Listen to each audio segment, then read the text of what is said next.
Hi friends, నేను Ratna Kumar. Welcome to my channel Ratna view.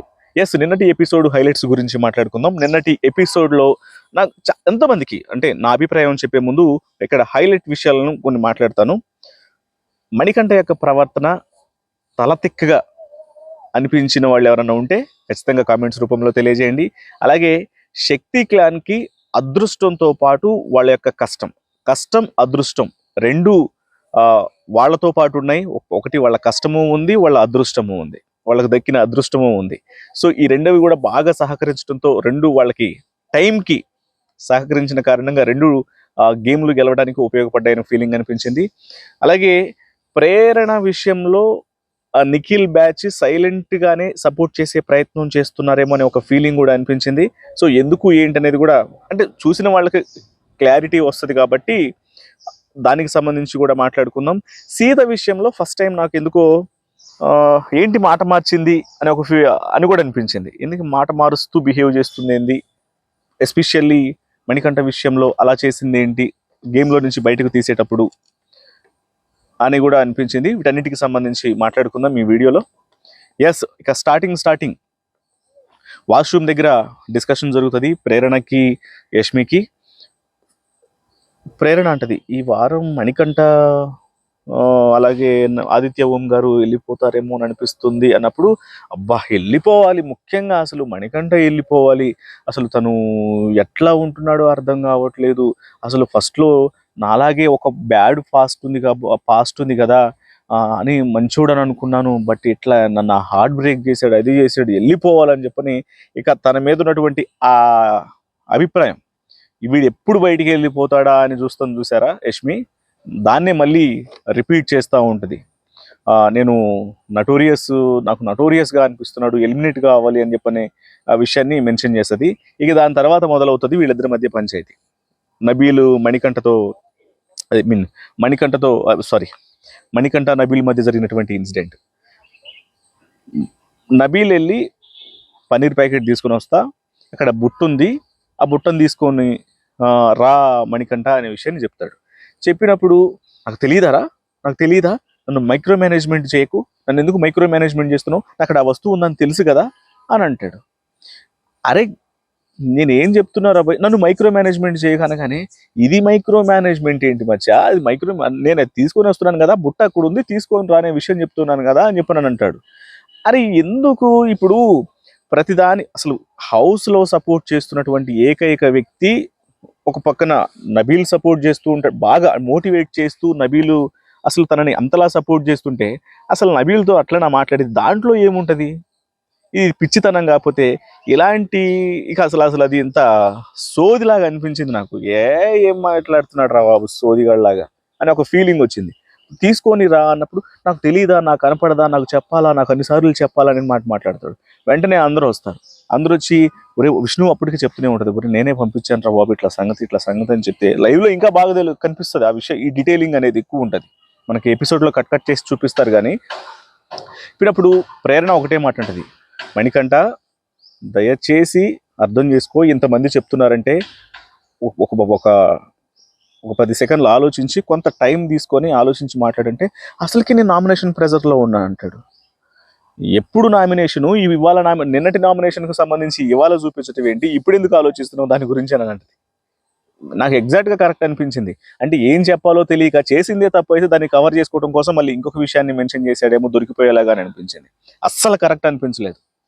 Still ఇలా ఇది జరిగిన తర్వాత నాకు ఇక్కడ ఆదిత్య ఫస్ట్ టైం పల్లవి ప్రశాంత్ గనక ఒక మన శివాజీ ఎలా అయితే ఎంట్రీ ఇస్తాడో పల్లవి ప్రశాంత్ డిఫికల్ట్గా ఉన్నప్పుడు అలా ఆదిత్య ఎంట్రీ ఇచ్చి, ఒరే మీ ఇద్దరు మణికంఠ గుర్తుపెట్టుకో, నబీల్ నువ్వు ఎప్పుడూ ఫ్రెండ్స్గా ఉండాలి, ఇద్దరు చాలా చక్కగా ఉండాలి, దయచేసి మాత్రం ఇట్లాంటి డిస్టర్బెన్సెస్ వద్దు, మీ ఇద్దరు కలిసి ఉండాలని చెప్తాడు.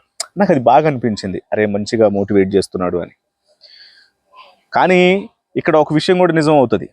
అంతకంటే ముందు రోజే నబీలు మణికంఠని మోటివేట్ చేస్తుంటే పక్క నుండి నిఖిల్ అంటాడు, నబీల్ అంత కన్సోల్ చేస్తున్నాడు కదా, అంత బాగా చెప్తున్నాడు కదా మణికంఠకి, ఏదో ఒక రోజు నబీల్నే పొడుస్తాడు చూడాడు, మణికంఠకే నబీల్కే రివర్స్ అవుతుంది చూడి మణికంఠ వ్యవహారం అని చెప్పి 1 డే కాలేదు, టక్కన అదే విషయం అయింది. నిఖిల్ ఎగ్జాక్ట్గా పట్టుకుంటాడు, నబీల్ ఇట్రా, నిన్ననేనారా నేను చెప్పింది, నువ్వు నిన్న వాడిని కన్సోల్ చేస్తున్నావు, వెళ్ళి అంత బాగా మంచిగా చెప్తున్నావు కదా, పోయి మోటివేట్ చేస్తున్నావు కదా, ఖచ్చితంగా వీడు నబీల్ని ఏదో ఒక రకంగా బ్లేమ్ చేసే ప్రయత్నం చేస్తాడు చూడు అని అన్నాను. ఇప్పుడు తీరా చేయనే చేశాడు, చూసావా నేను చెప్పింది నిజమైంది అంటాడు. ఎగ్జాక్ట్గా అదే అయింది, ఖచ్చితంగా అదే అయింది. ఇలాంటి సోదేవరాలు మానుకోకపోతే మాత్రం చాలా డ్యామేజ్ జరుగుతుంది మణికంఠకి. రైట్, ఇక దీని తర్వాత ఈ టాస్క్లు స్టార్ట్ అవుతాయి. మళ్ళీ బిగ్ బాస్ అనౌన్స్మెంట్ వస్తుంది, సర్వైవల్ ఆఫ్ ఫిటెస్ట్ మళ్ళీ ఎంట్రీ ఇచ్చింది. మీరు వైల్డ్ కార్డ్ని ఆపేటువంటి అవకాశం మీకు దొరుకుతుంది. ఈసారి మీరు ఓడిపోతేనేమో ఖచ్చితంగా ఓడిపోయిన ప్రతిసారి ఇంకొక వైల్డ్ కార్డ్ వస్తారు, గెలిస్తే ఈసారి 1,00,000 కాదు 1,50,000 ఉంటాయి అనే విషయం చెప్తాడు. ఇదొక ట్విస్ట్. సో ఈసారి 1,50,000 అంటే ఇంకా కొంచెం అది అమౌంట్ పెరుగుతుంది. బట్ ఓడిపోతే మాత్రం ఖచ్చితంగా ఆ ప్లేస్లో ఇంకొక వైల్డ్ కార్డ్ వచ్చి చేరుతుంది, ఓడిపోయిన ప్రతిసారి కూడా. సో ఇక దీంట్లో సీత అందరికీ చెప్తుంది, రే టీం అందరికి చాలా జాగ్రత్తగా చెప్తుంది, అందరం ఫస్ట్ క్లాన్ కోసం కష్టపడదాం, క్లాన్ బాగుంటే మిగతా పరిస్థితులు అంతా బాగుంటాయి. ముఖ్యంగా మణికంఠకి నువ్వు కన్ఫ్యూజ్ అవ్వద్దు, ఇలా జాగ్రత్తగా నిర్ణయం తీసుకో. సో ఇది సంచాలకుగా అవకాశం వస్తే నబీల్ నువ్వు జాగ్రత్తగా ఉండు, ఎందుకంటే వీళ్ళు ఆల్రెడీ డిస్టర్బెన్సెస్ అనేది జరిగింది. సంచాలకుగా కొంచెం నబీలు ఇబ్బంది పడ్డాడు, క్లాన్ కోసం అని, లేకపోతే సెల్ఫ్ సాక్రిఫైస్ అని, ఇట్లాంటివి వాటిల్లో మణికంఠ ఆల్రెడీ ఇన్వాల్వ్ అయి ఉన్నాడు కాబట్టి వాటికి సంబంధించినటువంటి క్లారిటీ ఇస్తుంది సీత. ఇక ఫస్ట్ గేమ్ ఈ సర్వైవల్ ఆఫ్ ఫిటెస్ట్లో ఫస్ట్ గేము తాళం విడిపించు టైర్లు నడిపించు. ఈ గేమ్ అనేది అందరికీ తెలిసిందే, బయట కీస్ ఉంటాయి, స్విమ్మింగ్ పూల్లో లాక్ చేసిన టైర్లు ఉంటాయి, ఆ టైర్లను తీసుకొచ్చేసి పైన టేబుల్ మీద ఒక రోలో అందులోకి పంపించాలి. దీంట్లో విష్ణుని పంపిస్తారు, అందులో నిఖిల్ వస్తాడు.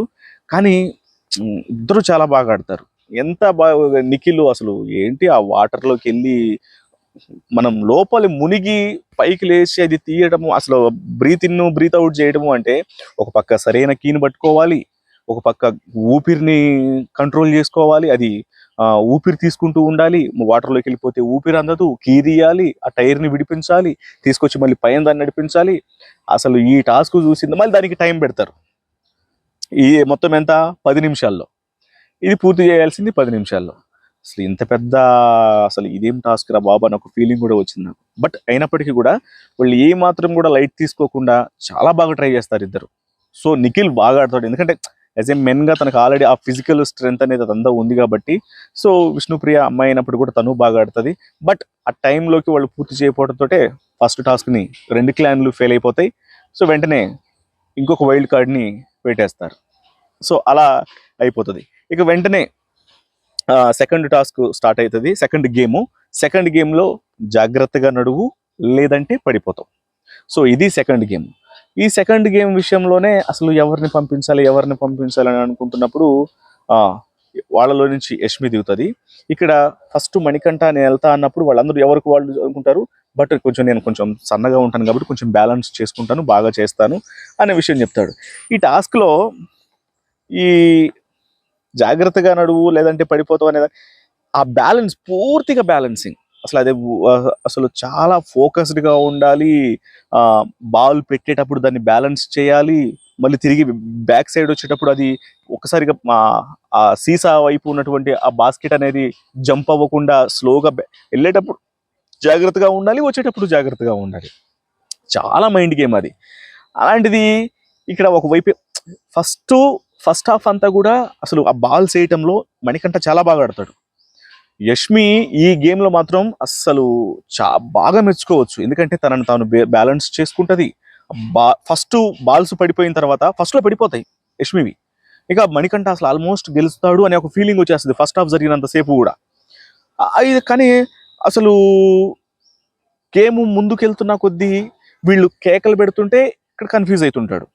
ఆ కేకలు అనేవి ఆమెకి వినిపిస్తుంటాయి, తినికి వినిపిస్తుంటాయి. కాకపోతే ఇక్కడ వాళ్ళు సపోర్ట్ని అవతల వాళ్ళు చెప్పేది వినిపించుకోవాలి అనుకున్నప్పుడు ఒకవేళ మణికంఠకి వాళ్ళ మాటలు వినటం ఇష్టం లేకపోయినా సరే ఆ బాల్స్ని ఫామ్ చేయడం ఉంది చూసారు, ఆ బాస్కెట్లు పెట్టేటప్పుడు దాన్ని అమర్చడం అనేది ప్రాపర్గా అన్నిటిని సెటిల్ చేయడం అనేది తెలిసి ఉండాలి. అక్కడ చాలా డిస్టర్బెన్స్ అయ్యాడు. అది పృథ్వీ చెప్తున్నప్పుడు యష్మి బాగా అర్థం చేసుకుంటది. తనేమో సైలెంట్ గా ఇగో ఇక్కడ ఇట్లా ఈ పని చేయి అని చెప్పని బ్యాలెన్సింగ్ చెప్తుంటాడు. వీళ్ళు ఒక 5-6 ఉన్నారు కదా అని చెప్పని కేకలు పెడుతూ ఉంటారు. అది ఎవడి మాట వినాలో ఎవరి మాట వినద్దు ఏమీ అర్థం కాదు మణికంఠకి. అక్కడ కొంత వాళ్ళతో ఆర్గ్యుమెంట్ అయితే నాకు చెప్పకండ్రా ప్లీజ్, నన్ను డిస్టర్బ్ చేయకండ్రా అని. ఈ కేకలు అనేవి యష్మికి కూడా వినిపిస్తే యష్మి కూడా అబ్బా ప్లీజ్ అబ్బా అంతలాగా అరవకండి అనే విషయం తను కూడా చెప్తుంది. కానీ ఆ బాల్స్ పెట్టడంలోనే గేమ్ అనేది ఉంది. యష్మి బాగా ఆడుతుంది, బ్యాలెన్స్ చేసుకోవడం కానీ యష్మి గెలుస్తుంది. ఇక్కడ ప్రతి ఒక్కళ్ళు ఇక మణికంఠని వాళ్ళ శక్తి క్లాన్ గెలుస్తుంది కాబట్టి 1,50,000తో పాటు తీసుకెళ్ళి మళ్ళీ వైల్డ్ కార్డ్ని రిమూవ్ చేసేస్తారు. వైల్డ్ కార్డ్ రిమూవ్ చేసేసి శక్తి క్లాన్ ఫోటో పెడతారు. ఇక్కడ ప్రతి ఒక్కళ్ళు వచ్చి నువ్వు ఇన్పుట్స్ తీసుకోలేదు, నువ్వు కనీసం అసలు ఇన్పుట్స్ తీసుకోకుండా ఇదేం గేమ్ అదేమంటేనేమో మమ్మల్ని మాట్లాడొద్దని అంటావు, నువ్వేమో అలా కన్ఫ్యూజ్ అవుతున్నాయి. ఇన్పుట్స్ తీసుకోవాలి అవసరమేనంటే, అరే నేను గేమ్ ముందు ఇన్పుట్స్ తీసుకున్నాను బట్ గేమ్ జరుగుతున్నప్పుడు కాదు, తను కూడా వద్దు అని చెప్పింది మీకు అర్థం కాలేదంటే, లేదు పృథ్వీకి చెప్పాడు తనకనంటే చెప్పాడు కరెక్టే, కానీ తను ఒక్కడే చాలా కూల్గా చెప్తున్నారు, వీళ్ళేమో కేకలేస్తున్నారు. అయినా సరే ఆ బాల్స్ పెడుతున్నప్పుడు మాత్రం మణికంఠ వినాల్సింది. అప్పుడు ఎట్లా పెట్టాలి అనేది చెప్తున్నప్పుడు అదే మొత్తం గేమ్ మొత్తాన్ని కూడా డ్యామేజ్ చేసింది. సో ఇక్కడ వీళ్ళు ఓడిపోయారు కాబట్టి ఖచ్చితంగా ఎవరిని తీసేయాలి అనే విషయం గురించి అడిగినప్పుడు ఒక్కొక్కళ్ళు మరి గేమ్లో నుంచి ఎవరు బయటికి వెళ్ళాలి ఏంటి అని అంటే ఒక్కొక్కళ్ళు ఎవరి మైనస్లు వాళ్ళు తెలియజేస్తుంటారు. కాకపోతే ఇక్కడ మణికంఠని డ్రాప్ చేయాలనే ఆలోచన వస్తుంది. మణికంఠని డ్రాప్ చేయాలనే ఆలోచన వచ్చినప్పుడు నబీలు బాగా సపోర్ట్ చేస్తాడు. అసలు ఏంటి మణికంఠ రే వాళ్ళ క్లాన్లో నుంచి మన క్లాన్లోకి మణికంఠ వచ్చిందే గేమ్ ఛాన్స్ కోసం. గేమ్ ఆడాడు, ఒక గేమ్ ఓడిపోయాడు కదా అని చెప్పని తనని మళ్ళీ పక్కన పెట్టాలనుకోవటం అనేది కరెక్ట్ కాదు. అతనికి ఛాన్స్ ఇవ్వాలి, దానికోసమే కదా తను వచ్చింది, తను బాగా ఆడతాడు కూడా అసలు అని భలే సపోర్ట్ చేస్తాడు నబీల్. వీడు పిచ్చిగా బిహేవ్ చేస్తాడు అనేది మనసులో పెట్టుకోకుండా, మైక్రో మేనేజ్మెంట్ అన్నాడు అదన్నాడు ఇదన్నాడు అది మనసులో పెట్టుకోకుండా రియల్గా తనకున్నటువంటి అభిప్రాయాన్ని చెప్తాడు. అరే తనకి మంచి సపోర్ట్ ఇస్తాడు. అది అసలు చూసే వాళ్ళకు కూడా చాలా బాగా అనిపిస్తుంది. అసలు చూసావా మణికంఠ అట్లా పిచ్చిగా మాట్లాడినప్పటికీ కూడా నబీలు ఎంత బాగా సపోర్ట్ చేస్తున్నాడో అనే ఫీలింగ్ ప్రతి ఒక్కళ్ళకి వస్తుంది నబీలు తనకి సపోర్ట్ చేసిన విధానం చూసి.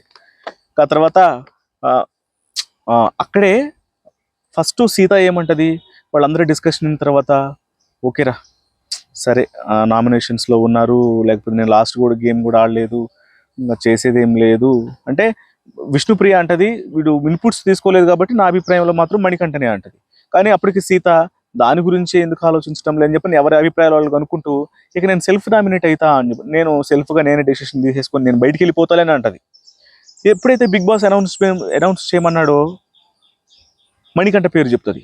అసలు ఎవరికి ఏం అర్థం కాదు, అదేంటి ఇప్పుడు అందరి ఇన్పుట్స్ తీసుకుంది తనే సెల్ఫ్గా బయటికి వెళ్ళిపోతానన్నది. నబీల్ ఒప్పుకోడు, విష్ణుప్రియ చెప్తుంది. కానీ విష్ణుప్రియ చెప్పింది నిజమైంది కాబట్టి ఆమె డెసిషన్ అదే తీసుకుంది కాబట్టి ఈ డెసిషన్ కరెక్టేరా అంటది సీతను కూడా. అక్కడే కొంచెం సీత ఎందుకో మాట మార్చింది అనే ఒక ఫీలింగ్ అయితే వస్తుంది. అంటే తనే బయటికి వెళ్ళిపోతానని మళ్ళీ మణికంఠని అట్లా తీసేసింది ఏంది. ఓకే డెసిషన్ డైరెక్ట్గా తీసుకుంటే బాగానే ఉండేది, కానీ అలా తను బయటికి వెళ్ళిపోతానని చెప్పి అందరి ముందు అక్కడికి వచ్చిన తర్వాత అలా చేసింది ఏంటనే ఒక ఫీలింగ్ వచ్చేస్తుంది. ఇక మూడో గేము అసలు ఇది ఒక రకమైన ఇది గేమ్ ఏంటో, మధ్యలో ట్రాక్ పెడతారు, ఈ బాల్ తీసుకెళ్ళి అందులో పడేయాలంటారు, 50 పాయింట్లు రావాలి, అది కూడా 5 నిమిషాల్లో జరగాలి. ఆదిత్య ఓము నబీల్ ఇద్దరు వస్తారు. నబీల్ బాగా కన్విన్స్ చేసుకుంటాడు నేను ఆడతా మామా అని చెప్పని వస్తాడు. కానీ ఈ టాస్క్లో పూర్తిగా నాకు ఎందుకు ఏమనిపించింది అంటే ఇది అంతా కూడా లక్. అంతే టక బాల్ ఆడ మనం ఫోకస్డ్గా ఆ హోలు ఆ గ్యాప్ ట్రాక్ గ్యాప్ ఎక్కడుంటే అక్కడ వేసి మళ్ళీ పైగున్న బుట్టలో పడేలాగా ఆ పాయింట్స్లో పడేలాగా కాన్సన్ట్రేటెడ్గా అంత జరుగుతుందని కూడా ఎవడు ఎక్స్పెక్ట్ చేయడు. అసలు అంత సినిమా లేదు, ఏం విసిరేస్తా ఉంటే పడిపోతూ ఉండాలి. అది పడితే ఓకే, పడకపోతే చేసేది ఏం లేదు. అది పూర్తిగా లక్ బేస్డ్ గేము అనేది చూసిన ప్రతి ఒక్కడికి ఎవరికైనా అర్థమవుతుంది. అదృష్టం బాగుంది ఆదిత్య ఓం తను గెలవబోతున్న సంగతి ఆదిత్య ఓం కూడా తెలియదు. బట్ ఆ బాల్స్ ఇసరటం అనేది ఎఫర్ట్, అది పడటం పడకపోవటం అనేది దాంట్లో టాలెంట్ ఉంది, ఎందుకంటే అది తిరుగుతూనే ఉంది కాబట్టి దాన్ని గమనించుకొని జాగ్రత్తగా చూసి వేసేంతే ఉండదు. అంటే ఇక్కడ ఎఫర్ట్ కన్నా అదృష్టమే ఎక్కువ పనిచేసింది. ఆ గేమ్ కూడా అలాగే ఉంది. ఎస్ మళ్ళీ శక్తి క్లాన్ వాళ్ళు గెలుస్తారు, వీళ్ళు ఓడిపోతారు. కాబట్టి ఈసారి కాంతారా క్లాన్లో నుంచి ఒక వ్యక్తిని తీసేసే అవకాశం శక్తి టీంకి ఇస్తారు. ఇప్పుడు వీళ్ళు సెలెక్ట్ చేసుకోవడానికి సంబంధించి చాలా ప్రాపర్గా సెలెక్ట్ చేశారనిపించింది. ఎందుకు అంటే వాళ్ళు ఎవరిని తీస్తారు అని చెప్పి అనుకున్నప్పుడు ఫస్ట్ ఇక్కడ పృథ్వీ, నాకు మర్చిపోయినా, ఈ గేములు జరిగేటప్పుడు పృథ్వీ ఒక మాట మాట్లాడతాడబ్బా, నాకు బాగా నచ్చుతుంది. అరే మనం వైల్డ్ కార్డ్స్ వస్తే వచ్చినాయి కానీ మన ఎఫర్ట్స్ పెట్టాలి, మనం గేమ్ ఆడాలి, బాగా ఆడాలి అని మాట్లాడతాడు మధ్యలో. అది నచ్చుతుంది. అరే అవును, బాగా చెప్పాడు ఈ విషయం. వైల్డ్ కార్డ్ ఓడిపోతే ఇప్పుడు ఓడిపోయిన తర్వాత వైల్డ్ కార్డ్స్ వస్తే రాని, దానివల్ల ఏం ప్రాబ్లం ఉంటుంది, కాంపిటీషన్ పెరుగుతుందేమో. కానీ గేమ్ ఆడటం అనేది, మనం ప్రాపర్గా గేమ్ ఆడటం అనేది ఇంపార్టెంట్ అనే విషయం మెన్షన్ చేస్తాడు. అది మంచిగా అనిపిస్తుంది. అయితే ఇక్కడ ఈ గేమ్ వీళ్ళు శక్తి క్లాన్ వాళ్ళు తీసుకున్నటువంటి డెసిషన్ అనేది చాలా ప్రాపర్ పక్క ప్లాన్ డెసిషన్ తీసుకుంటారు.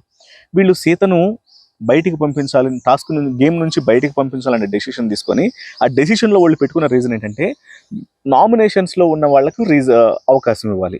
ఎందుకంటే లాస్ట్ టైము నామినేషన్స్లో ఉన్న వాళ్ళని సీతనే, వాళ్ళ కోసం సీత ఆగి వాళ్ళకి అవకాశం ఇచ్చింది కాబట్టి, ఇప్పుడు కూడా నామినేషన్స్లో ఉన్న వాళ్ళు 4 ఉన్నారు కాబట్టి వాళ్ళకి అవకాశం ఇస్తే వాళ్ళు ప్రూవ్ చేసుకుంటారు. పైగా గేమ్లోకి వ్యక్తులు అంటే పర్సన్స్ని పంపించేటప్పుడు సీత సరైనటువంటి ప్లాన్ చేయలేదు. గేమ్లోకి అంటే గేమ్లోకి వాళ్ళ టీంలో నుంచి పంపించేటప్పుడు సరిగా క్లారిటీ లేదు తనకి. ఇక్కడ ఒకవేళ తను వాళ్లే వచ్చారని చెప్పినప్పటికీ కూడా వాళ్ళని కంట్రోల్ చేయాలి, సెలెక్టెడ్గా పంపించాలి. ప్రతిదానికి నబీల్ని పంపించడం కాదు, నబీల్ అని చెప్పి అనుకోవటం కాదు. ఎవరు రావాలని ఉన్నప్పటికీ కూడా అట్లా అనుకుంటే మా టీంలో పృథ్వీ వెళ్ళాలంటాడు, లేకపోతే ఆదిత్య ఓమి వెళ్ళాలంటుంది, ఎవరిష్టం వాళ్ళది కదా. చీఫ్గా మనం కంట్రోల్ చేసి ఒక ప్రాపర్ క్యాండిడేట్ని మనమే పంపించాలనే విషయం మెన్షన్ చేస్తారు. అది బాగా అనిపిస్తుంది. అట్లా వాళ్ళకు రీజన్ చెప్పి పంపించేస్తారు. అయితే ఇక్కడ శక్తి క్లాన్ వాళ్ళు తీసుకున్నటువంటి నిర్ణయాల్లో మైనస్ ఏముంటుందంటే, అసలు ఇది ప్రేరణ గేము, ఇక్కడ ప్రేరణకు అవకాశం ఇవ్వాలి, అక్కడ ప్రేరణ ఆడితే బాగుండేదని చెప్పారు. ప్రేరణ గురించి మాట్లాడటం, దాని గురించి డిస్కషన్ చేసుకుంటారు. మణికంఠ డిస్కషన్, నబీలు మణికంఠ వీళ్ళు డిస్కషన్ చేసుకుంటారు, సీత వాళ్ళు డిస్కషన్ చేసుకుంటారు. ఇప్పుడు పలానా పేరు చెప్పి ఆ పిల్లనే ఉంచాలి, ఆమెనే పంపించాలి, ఆమెని టాస్క్ నుంచి బయటికి పంపించకూడదు అని వీళ్ళు చెప్తారంటే, వీళ్ళు ఆల్రెడీ బయట స్నేహితులు కాబట్టి ఆ రకమైనటువంటి సపోర్ట్ చూపిస్తున్నారు అనేది ఖచ్చితంగా హౌస్లో ఉన్న వాళ్ళకి అనిపిస్తుంటుంది, బయట నుంచి చూసే వాళ్ళకి కూడా అనిపిస్తూ ఉంటుంది. సో అక్కడ ఖచ్చితంగా వాళ్ళు ఆ సీక్రెట్ సపోర్ట్ అనేది చేస్తున్నారు, సైలెంట్గా ఏదో బయటికి చెప్పకపోయినా అనే ఒక ఫీలింగ్ అయితే కలిగింది. కానీ ఇక్కడ ఒక మణికంఠ ఒక మాట అంటాడు, ఒరే నువ్వు గేమ్ ఓడిపోయావు, అసలు నువ్వు వెళ్ళి పోగొట్టావు అని అంటున్నారు. 1.5 minutes జరిగింది ఆ టాస్క్ గేము, 1.5 minutesలో బాగా ఆడాము బాగా ఆడలేదు అనేది ఎట్లా డిసైడ్ చేస్తాం రా అంటారు. ప్రాపర్గా అనిపించింది నాకు అది. అంతే మరి, పూర్తిగా లక్ బేస్డ్ మూడవ గేమ్ అనేది. అసలు ఇసరటం వరకే మన బాధ్యత, కానీ అది పడతాయి అనేది మనం ఎట్లా అంత కాన్సన్ట్రేటెడ్ పెట్టే అంత లేదు. ఇక్కడ నుంచి ఆ హోల్లో నుంచి ప్లస్ ఆ ట్రాక్ తిరుగుతూనే ఉంటాం, దాంట్లో నుంచి వెళ్ళటం ఒకటైతే అది అక్కడ బుట్టలో పడటం అనేది ఇంకొక హైలైట్. సో ఇట్లా అది నాకు ఆ విషయం అనేది సో అట్లా అనిపించింది. సో ఇది ఓవరాల్గా శక్తి క్లాను అద్భుతంగా పెర్ఫామ్ చేసింది. వాళ్ళకి అదృష్టము వాళ్ళ కష్టము రెండూ సహకరించినాయి. సీత కొంచెం మాట మార్చిన వ్యవహారం నచ్చలేదు. తలతిక్క పనులు మణికంఠ మార్చుకోకపోతే మాత్రం ఖచ్చితంగా ఇబ్బంది పడతాడు. నబీల్ సపోర్ట్ ఇచ్చినటువంటి విధానం మాత్రం చాలా బాగా అనిపించింది. సో ఇది మీకు ఎపిసోడ్కి సంబంధించి మీ యొక్క అభిప్రాయం ఏంటనేది ఖచ్చితంగా కామెంట్స్ రూపంలో తెలియజేయండి. వీడియో నచ్చితే లైక్ చేయండి, షేర్ చేయండి, ఛానల్ని సబ్స్క్రైబ్ చేసుకోవడం మాత్రం మర్చిపోకండి. Thank you so much.